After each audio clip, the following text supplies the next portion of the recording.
The Indiana Fever fans were chanting, "Sophie, Sophie."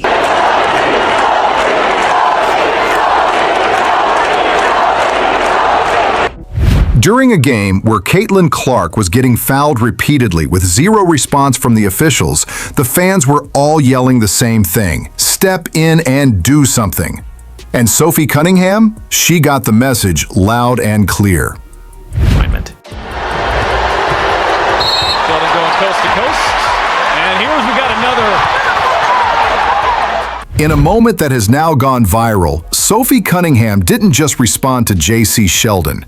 She didn't just make a statement to the Connecticut Sun. She made it loud and clear to the entire WNBA. You do not mess with Caitlin Clark. Teams are going to have to think twice about messing with Caitlin Clark again. Fans have been outraged over the lack of calls when Caitlin Clark gets hit on the court, but finally, someone did what they've all been waiting for: a protector, an enforcer, a teammate who isn't afraid to step up and send a clear message.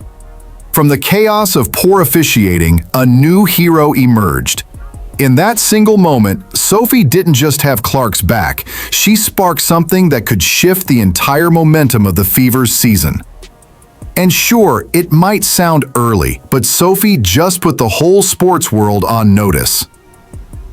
They didn't know, like, whoa, I can't believe this is happening. I can't believe people are doing this to Caitlin Clark. Teammates weren't jumping in there. They bring in Sophie Cunningham. I had no idea. Sophie Cunningham was a black belt at the age of 6. Yeah. Yep. Boom! Wow. We're already seeing the wave of reaction. In just 2 days, Sophie's name is everywhere. Clips of her actions are trending. Fans are hyped. The energy around the team feels different. Because now it's not just Indiana versus everyone else. It's Caitlin Clark versus the world. And Sophie Cunningham, she's her ride-or-die bodyguard. And here's the craziest part. That single moment may end up making Sophie millions. No exaggeration, we're already seeing signs of it.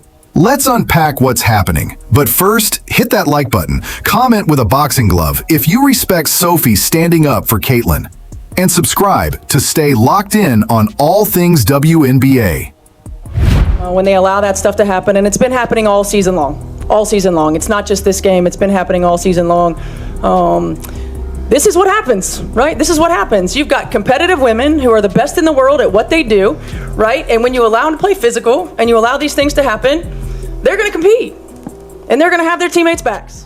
It's impossible to deny that the Fever's game against the Sun marked a new low for the league.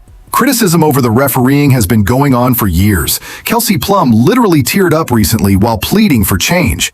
But what happened in that game against the Sun made one thing crystal clear. It's open season on Caitlin Clark, and the refs are just letting it happen. About it. Watch when Caitlin Clark is trying to create some space. It looked like she just got hit in the eye there. Ooh, and Marina Mabry. I missed that one, Idona. J.C. Sheldon went after the face of the league. Then, in the madness that followed, Marina Mabry completely flattened Caitlin with a body check. It was like Kennedy Carter and Dejanai Carrington had duplicated themselves and jumped back in as a tag team. And when you see the alternate angles of the play, it's undeniable. It looked even worse than it did live. This angle is wild, folks. There's the eye gouge. Watch Mabry. Boom! I mean, come on. That swipe by JC wasn't just reckless, it was intentional. And Marina didn't just make contact, she launched Clark like it was a football hit. If this were the NBA, that would have been an instant flagrant and possible ejection. But in the WNBA, it's treated like it's just another play. And to be honest, it was a little frustrating. Lexi Hall did confront JC briefly, but outside of that, there wasn't much fire from the Fever on the floor, especially from head coach Stephanie White. Now, White redeemed herself during the postgame presser, but in the moment, fans were begging for her to go full Bobby Knight and chuck a chair, which would have been poetic considering Knight once coached Indiana. And before anyone says Caitlin is soft, seriously, just stop.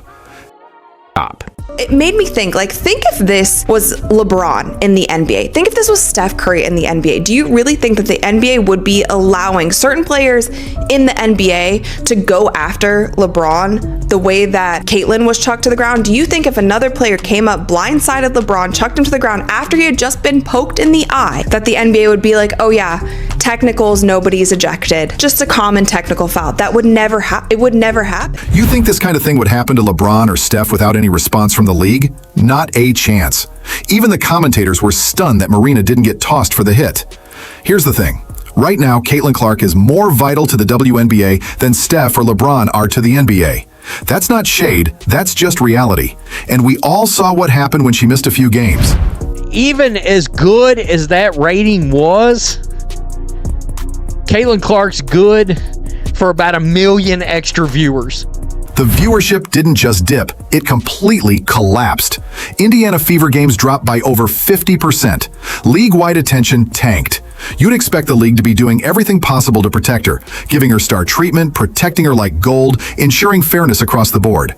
But instead, this wasn't just a bad call. It was a complete failure to protect their most valuable star. A brutal moment for the WNBA's credibility. And now the criticism is raining down from fans, media, and even former players. This goes way beyond a few missed whistles. It's about blatant disrespect at a league-wide level. Watch when Caitlin Clark is trying to create some space. It looked like she just got hit in the eye there. Caitlin Clark just got poked in the eye, and seconds later, slammed to the ground like she didn't even matter. I mean, is that displacement? I think it is. Oh, and Marina Mabry's going to get ejected. If the officials saw that, Marina Mabry is going to get ejected. So they're going to go and look at it. And you think the Fever were just going to stand by and let it happen? Not a chance. Because out of nowhere, Sophie Cunningham snapped, and what she did next left everyone stunned. This wasn't just payback. It felt deeply personal. Remember when Sophie and Sydney Colson were on the wrong end of dirty hits and no one backed them up? Yeah, this time, the Fever weren't having it. Sophie didn't flinch. She charged in, dropped the hammer, and pulled off one of the boldest plays of the season. No one saw it coming, and it lit up the court like wildfire. Definitely the W, especially if Sophie Cunningham is going to continue to fight people for messing with Caitlin Clark, because it feels like Caitlin Clark is going to get treated in a certain way in this league for a long time. If you're riding for Caitlin Clark and this Fever team, drop "I've got the Fever" in the comments. Because what Sophie just did, it was unreal. We're about to break it all down. Let's be honest for a moment. When do we stop calling this physical basketball and start calling it what it really is? Because what's happening to Caitlin Clark is way beyond hard-nosed defense. It's become a trend, and fans are starting to lose their patience. Sure, stars get targeted. That's part of the deal. But this... I mean, is that displacement? I think it is. Oh, and Marina Mabry's going to get ejected. If the officials saw that, Marina Mabry is going to get ejected. So they're going to go and look at it.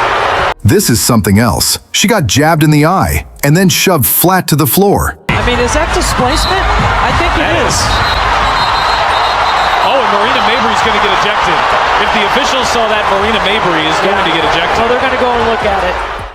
And somehow, she's the one who gets a technical foul? Like, what are we doing here? The refs? Silent. No flagrant, no ejection, nothing. It's starting to feel like Caitlin's fighting these battles solo most nights.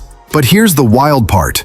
She doesn't complain. She takes it on the chin. But Sophie Cunningham wasn't about to just watch.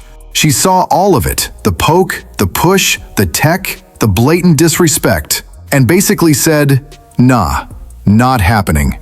So when her moment came, Sophie did what the officials refused to do. She took action. What did she do exactly? Let's just say it sent a message loud and clear. Don't mess with Caitlin Clark. Not with Sophie the enforcer on the floor. And trust me, you're not ready for what came next. That's a flagrant foul. It's a hard foul. You could say it's a play on the ball, but... She didn't just check into the game. She entered like she was trained in Krav Maga by her grandma and a Marine drill sergeant. I had no clue Sophie had hands certified since kindergarten. But hey, here we are. She saw Caitlin get smacked and went, "Oh, you're poking eyes now? Pushing people? Okay. Now it's your turn." And with one swift move, she committed the foul and got her point across. And I mean, when I tell you social media is setting the WNBA on fire right now, not in a good way, that's the understatement.